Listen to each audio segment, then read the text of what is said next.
High বন্ধুরা, চলো আজকের গল্প শুরু করি। ইলা আর ডোডো আজ তাদের মামের বাড়িতে বেড়াতে যাচ্ছে। আপু, নদীটা কত সুন্দর, চল নদীর ধারে ঘুরে দেখি। আপু, ওরা কি আমাদের ক্ষতি করবে? না, আমরা দূর থেকে দেখলেই ভালো।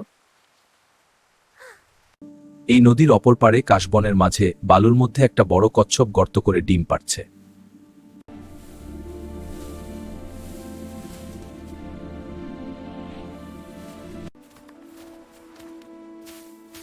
আপু, ও কেন ঢেকে দিল? যাতে ডিমগুলো নিরাপদ থাকে।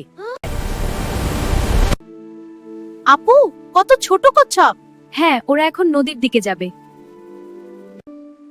প্রকৃতি কত সুন্দর, আজ আমরা নতুন জীবন জন্ম নিতে দেখলাম। বন্ধুরা, আমরা এই গল্প থেকে শিখলাম প্রকৃতির প্রতিটি প্রাণীরই নিজস্ব জীবন ও সংগ্রাম আছে। ভিডিওটা ভালো লাগলে লাইক দাও আর নতুন গল্প দেখতে ইলেটিং চ্যানেলটা সাবস্ক্রাইব করো, শেয়ার।